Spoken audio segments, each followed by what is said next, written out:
Қайырлы күн, Жанашыр ұстаз YouTube арнасының көрермендері. Бүгін біз сіздермен информатика сабағынан логикалық операциялар, дедукция, конъюнкция және инверсия тақырыбымен танысатын боламыз. Сіздермен Әйгерім Сағындыққызы. Логика сөзі гректің логос сөйлеу, түсіндіру, логос, яғни ақыл ой деген сөздерінен алынған. Логика дұрыс ойлаудың заңдары мен ережелері туралы ғылым.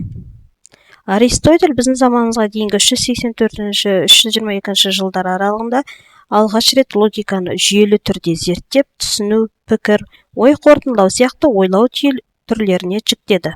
Осылайша формальды логика пайда болды.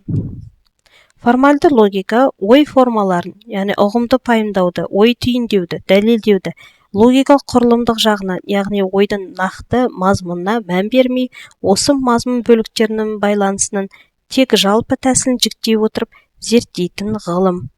Формальды логика Аристотель еңбектерінен бастау алады. Ойлаудың негізгі формалары. Бірінші, ол бізде түсінік. Нысанның нақты белгілерін тіркейтін ойлау формасы. Түсініктің көлемі нысандар жиыны түрінде берілуі мүмкін. Қазіргі математика теориясының негізін қалаушы жиындар алгебрасы жиындар арасындағы байланысты түсіндіріп береді. Келесі, ол бізде пікір. Нақты заттардың қасиеті туралы жалған немесе ақиқат екендігі айтылатын ойлау формасы. Леп белгісі немесе сұрақ белгісі бар сөйлемдер пікір бола алмайды. Пікір қарапайым, жеке және күрделі, жалпы болып екіге бөлінеді. Ой қорытындылау.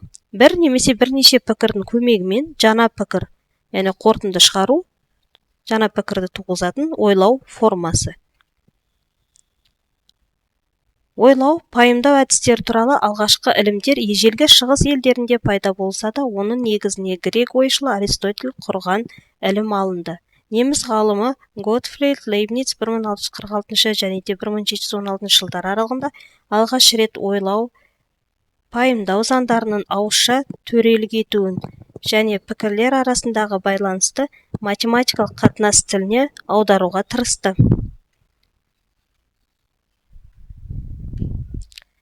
100 жылдан соң ағылшын математигі Джордж Буль 1815-1864 жылдар аралығында математикалық заңдылықтарға бағынатын логикалық әмбебап тілді құру туралы Лейбниц идеясын дамытты.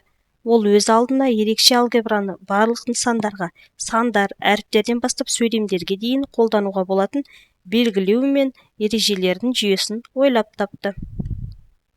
Джордж Буль логикалық алгебрасын атасы болғандықтан, ол Буль алгебрасы немесе пікірлер алгебрасы деп аталады. Бульдік алгебраның негізгі операцияларына конъюнкция және дедукция немесе және теріске шығару емес жатады. Бір шама уақыт өткен соң, бұл жүйені электр қосқыш сұлбаларын белгілеуге өте ыңғайлы екендігі түсінікті болды. Ол арқылы қазіргі цифрлық электрондық компьютер жасаудың негізін қалады. Екілік код бұл компьютердің тілі. Осының нәтижесінде компьютерге деректерді өңдеуде әртүрлі шарттарды тексеру мүмкіндігі пайда болды. Джордж Буль логикалық пікірлерге математикалық әдістерді қолдануды ұсынған. Бұл еңбектердің арқасында математикада логикалар алгебрасы бөлімі пайда болды. Логика алгебрасы. Бұл логикалық пікірлерді жазу, есептеу, ықшамдау және түрлендіруге арналған математикалық аппарат. Логика алгебрасында логикалық шамалар 0, яғни жалған, және де 1 ақиқат жұмыс жасау ережелерін анықтайды. Бірінші бізде дедукция кестесі. Бұл жерде көріп тұрғандарыңызда А және Б кестесі берілген. Бізде А ол қандай оқиға және Б қандай оқиға. Мысалға, А бізде аспан бұлтты деген болсын. Б ол бізде күн суық деген пікір болса. Енді қараңыздар. Бұл жерде 0 бізде жалған және 1 ақиқатты білдіреді. Енді мысал түрінде аспан бұлтты, күн суық. Мысал, аспан бұлтты немесе күн суық болмаса аулада ойнаймын. Пікірін алайық, я? Демек, бұл жерде күн суық болмау керек, басқа кез келген жағдайда ол аулаға шығып ойнайды. Демек, бізге логиканы қосу мәні екі пікірде жалған болғанда ғана жалған болады. бұл жерде бізде 0 жалған пікірлер және 1-0 болған кезде, мысалға аспан бұлтты, күн суық. Ол біздер жалған емес, яғни ақиқат. Келесі ең соңғы кесте 1, яғни аспан бұлтты 1. Екінші пікір бізде күн суық, яғни ол екеуі де ақиқат, 1-1.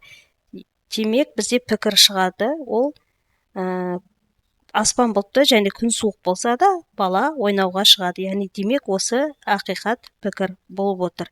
Яғни ақиқаттың белгісі міне осындай А, Б-ға ақиқат деген белгі беріледі. Демек бұл бізде пікірдің дедукциясы кестесі болып табылады. Енді инверсияны қарастырайық. Инверсия ол бізде кестесінде көрсетілген, яғни теріске шығару, демек емес деген белгімен тұрады. Бұл жерде бізде А кестесінде жалған және де ақиқат пікірлер бар. Инверсия негізінен ол бізде дұрыс емес деген, яғни логикалық теріске шығару пікірді теріске шығарады. Яғни ақиқат болса жалған 0-ді, ал жалған болса керісінше ақиқат болатын пікірді ұсынады. Келесі конъюнкция кестесі. А және Б оқиғалары. Конъюнкция бізде керісінше мына белгі төменге қарап тұрады. Бұл жерде логикалық көбейту мәні екі пікірде ақиқат болғанда ғана ақиқат болады. Конъюнкцияның ата кететін болсақ, мысалға, бұл бізде және деген таңбамен беріледі, немесе and таңбасы деп айтамыз. Яғни символы төменге қарап отырады.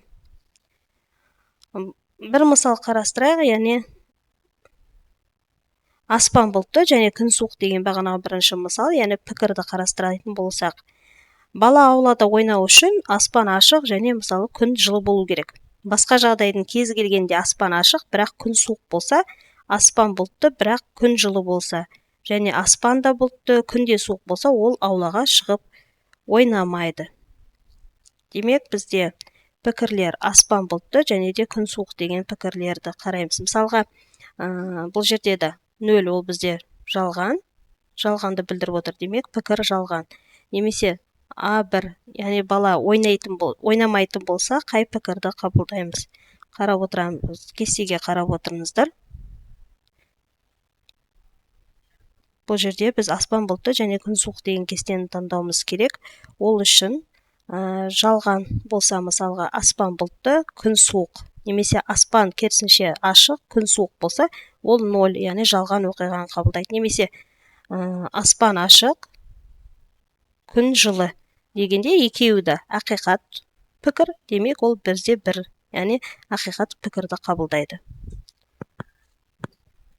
Назарларыңызға рахмет.